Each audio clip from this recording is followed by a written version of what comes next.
Flight से तो हम ट्रैवल करते ही हैं, लेकिन आज का फ्लाइट थोड़ा अलग था। पहले तो सब कुछ ठीक ठाक था, लेकिन एक वक्त ऐसा आया जब लगा शायद आज ही जिंदगी का वो वक्त है जब हमें प्रभु के पास जाना है। सिर्फ मैं ही नहीं, पूरा का पूरा फ्लाइट डरा हुआ था। सब कुछ बताती हूँ डिटेल्स में। Hello and welcome to my vlog. आज हमें ट्रेवल करना है Kolkata to Silchar. Early morning flight है, जिसकी वजह से हमें आधी रात को सुबह के 3-3:30 बजे ही निकलना पड़ा। लगभग 4-4:15 बजे के आसपास ही हम पहुंच गए नेताजी सुभाष चंद्र बोस इंटरनेशनल एयरपोर्ट पर, जो काफी बड़ा है और बहुत ही ज्यादा खूबसूरत है। लेकिन यहाँ पर इतने राक्षस क्यों बने हुए हैं, इसका मुझे कोई आइडिया नहीं है। एनीवे, हमारी फ्लाइट टाइम पे है, इस बात का बहुत ही ज्यादा सुकून है। और साथ ही साथ यहाँ जाके मुझे पता चला नेताजी सुभाष चंद्र बोस एयरपोर्ट मना रहा है अपना 100th बर्थडे। मतलब 100 साल हो गए इस एयरपोर्ट को। अब इसी बात की खुशियां मनाते हुए हम आगे बढ़े और सौंप दिया हमारा लगेज। कुछ ज्यादा सामान था नहीं, 2-4 बैग ही था जो हमने उनके हवाले कर दिया। फिर बोर्डिंग पास लेके हम जाने लगे सिक्योरिटी चेक इन की तरफ। और फिर मेरी नजर पड़ी अचानक यहाँ पर। रुकिए, आपको भी दिखाती हूँ। ये है उड़ान यात्री कैफे, हमारे भारतवर्ष का सबसे पहला एयरपोर्ट पर सबसे किफायती दामों पर मिलने वाला कैफे, जहाँ पर हमें सामान नॉर्मल दाम पर मिल जाता है। यहाँ पर समोसे, लड्डू, गुलाब जामुन, चाय, कॉफी सब कुछ अवेलेबल है। पर हमें 10 मिनट वेट करने को कहा गया, क्योंकि सुबह का टाइम है और उन्होंने अपना दुकान अभी अभी खोला है और सफाई चल रहा है। बट अनफॉर्चुनेटली हमारे पास 10 मिनट का समय नहीं था, तो हम यहाँ पर कुछ ट्राई नहीं कर पाए। Then we headed towards security check in, जहाँ हमें और हमारे सामान को मतलब हैंडबैग जो था इसे चेक किया गया। और फिर हम चले गए सीधे गेट नंबर 108 की तरफ। वहां जाकर हम बस बैठे ही थे, मुश्किल से 4 से 5 मिनट होंगे और फिर देखा बोर्डिंग शुरू हो गई। भगवान की कृपा से इस बार मुझे ज्यादा वेट नहीं करना पड़ा, वरना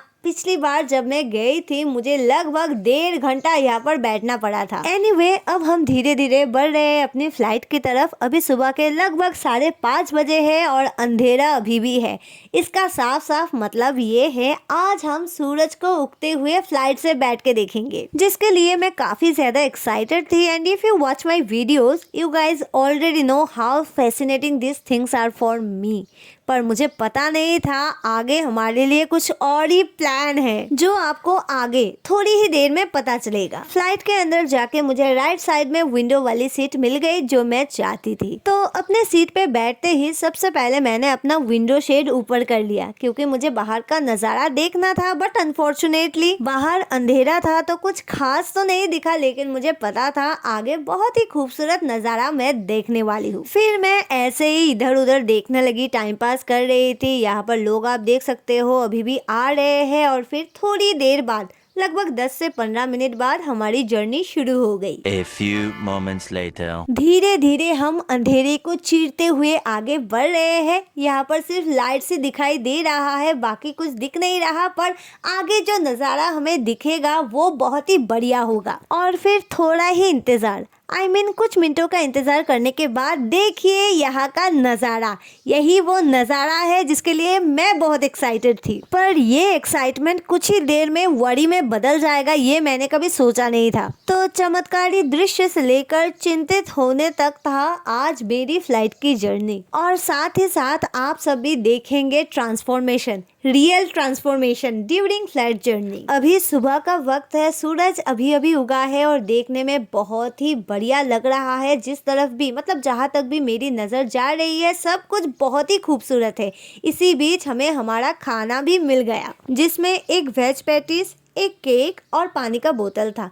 तो बाहर का खूबसूरत नज़ारा देखते हुए मैं आराम से अपना खाना एंजॉय कर ही रही थी, तभी अचानक धीरे धीरे मेरे आंखों के सामने ही वेदर अचानक से बदलने लगा। थोड़ी देर पहले जहाँ सब कुछ ब्राइट दिख रहा था, अभी थोड़ा क्लाउडी दिख रहा है। अब ये तो नॉर्मल सी बात है, लेकिन थोड़ी ही बात जो हुआ, सब कुछ धुंधला पड़ गया, कुछ भी नजर नहीं आ रहा था। और फिर शुरू हुई टर्बुलेंस। सबकी हालत खराब, हर कोई अपने अपने भगवान को याद कर रहा था, ताकि भगवान किसी भी तरह से हमें बचा ले। जैसे जैसे हम आगे बढ़ रहे थे, सिचुएशन और भी क्रिटिकल होता जा रहा था, टर्बुलेंस भी बढ़ गया था। लेकिन ऐसे वक्त पे भी मुझे हंसी आ रही थी। आसपास लोग बहुत ज्यादा टेंशन में थे, पता नहीं क्यों मैं हंस रही थी, मैं ये सब एंजॉय कर रही थी। एक वक्त तो ऐसा आया जब हमें लगा फ्लाइट लैंड हो ही गई है, लेकिन फिर अचानक ये ऊपर की ओर चली गई। अब ये वहम था या सच में हुआ था, आई डोंट नो। वैसे भी बाहर कुछ दिखाई नहीं दे रहा था, तो ये बस मेरा अंदाजा ही था। एनीवे, अब टेंशन की बात ये है फ्लाइट लैंड कब होगी, हम कब सिलचर पहुंचेंगे या पहुंच भी पाएंगे या नहीं। बाकी पैसेंजर्स की हालत खराब हो गई, फ्लाइट में बहुत खलबली मच गई, लेकिन मैंने ये रिकॉर्ड नहीं किया। थोड़ा इंसेंसिटिव लगता कि लोग टेंशन कर रहे हैं और मैं रिकॉर्डिंग कर रही हूँ, पर फिर भी मैंने थोड़ा रिकॉर्डिंग करने की कोशिश की। लेकिन इस भाई साहब की आंखें देख के मैंने फिर से अपना कैमरा घुमा दिया। अब काफी समय तक आसमान में उड़ने के बाद फाइनली हमें एक राहत की सांस मिली जब हमने देखा नीचे का थोड़ा बहुत दिखाई दे रहा है। अब इसे देखने के बाद सबकी जान में जान आई और हम धीरे धीरे आसमान से जमीन की ओर जाने लगे। अब हम कुछ ही देर में सिलचर में लैंड करेंगे, पर ये जो मेरा सफर था ये मेरे लिए बहुत ही अलग था, क्योंकि बहुत बार मैंने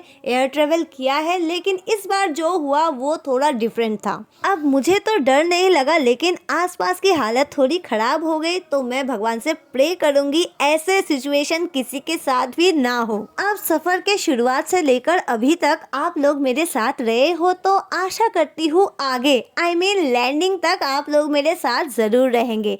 साथ ही साथ मैं आप सबको एक बार याद दिला देती हूँ, अगर आपने अभी तक मेरे चैनल को सब्सक्राइब नहीं किया है तो किस बात का इंतज़ार है, जल्दी से सब्सक्राइब करें, वीडियो को लाइक करें, शेयर करें, और वीडियो के बारे में आपकी जो भी राय है मुझे कमेंट में ज़रूर बताएं, क्योंकि ये मेरे लिए बहुत ज़्यादा इम्पोर्टेंट है। और देखिए, बातों बातों में हम ज़मीन के करीब आ गए हैं। इसी के साथ साथ हमारी लैंडिंग भी हो गई है, वो भी एकदम safely. Thanks to Air India हमारा ध्यान रख के हमें सेफली घर पहुँचाने के लिए। अब एयरपोर्ट से हमें लगभग 1 से 1.5 घंटा लगेगा घर पहुँचने में, और घर पहुंच के बहुत दिनों के बाद जा रही हूँ, तो ऑफ कोर्स बहुत सारा काम होगा, एंड ऑफ कोर्स सारा काम मुझे ही करना पड़ेगा। तो अभी मैं अपने आप को तैयार करती हूँ झाड़ू, पोछा और सफाई के लिए। इस स्माइल पे आप बिल्कुल मत जाए, अंदर से मुझे काम की ही चिंता हो रही है। एंड हाँ, सिलचर एयरपोर्ट एक डिफेंस एयरपोर्ट है, तो यहाँ पर रिकॉर्डिंग अलाउ नहीं है, तो लैंड होने के बाद मैंने यहाँ कोई रिकॉर्डिंग नहीं की, और आगे भी रिकॉर्ड करने के लिए कुछ खास है नहीं। सीधा इसी रास्ते से मैं घर जाऊंगी, अपना काम पे लगूंगी और फिर रेस्ट करूंगी। तो चलिए, घर जाते जाते आप लोगों से भी विदा लेती हूँ, पर मिलूंगी आप लोगों से बहुत जल्द अगले वीडियो में। तो अभी के लिए बस इतना। See you in next video. Bye bye.